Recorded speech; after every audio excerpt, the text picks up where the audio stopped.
This is the Lone Crater YouTube. We hope this video helps. You'll start by opening Performance Monitor now. Press Windows plus R, type perfmin, and hit Enter. If you need system-wide metrics, run the console as administrator. Once the tool opens, expand Monitoring Tools and select Performance Monitor to see the live graph. You're doing this to capture real-time counters and baseline behavior, so make sure the graph is visible. From here, you'll add specific counters that represent CPU, memory, disk, or network activity, the actions that reveal why performance spikes occur. Now add the precise counters you need. Click the green plus and choose CPU, memory, disk, and network counters for targeted insight.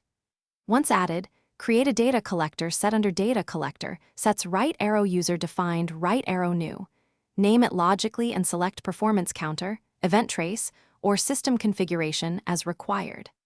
Configure the sample interval and output folder so your data is granular enough and stored where you can access it. Make sure the set runs under an account with rights to collect the chosen metrics. Start the data collector set and let it run through the period when the issue appears.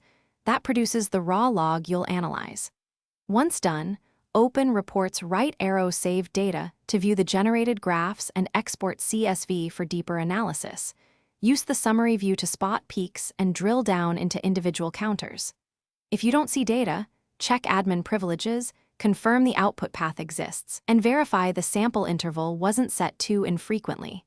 If errors persist, restart perfmin and rerun the capture. Thanks for watching. Consider subscribing if we helped you.